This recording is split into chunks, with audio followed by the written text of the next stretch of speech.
Copy trading on Gate.io allows users to follow and replicate the trading strategies of experienced traders. Here's how to do it. Create and verify your Gate.io account. Sign up at Gate.io and complete identity verification. Deposit funds into your account using cryptocurrency or fiat options. Access the copy trading feature.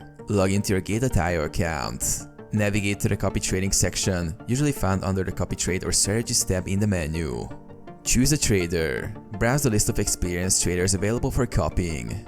Analyze key metrics such as win rate, the percentage of successful trades, return on investment, shows their profitability, follower count, indicates their popularity and trustworthiness, trading history, reviews past performance and risk levels. Use filters to refine your selection. Start copying. Select a trader and click follow or copy.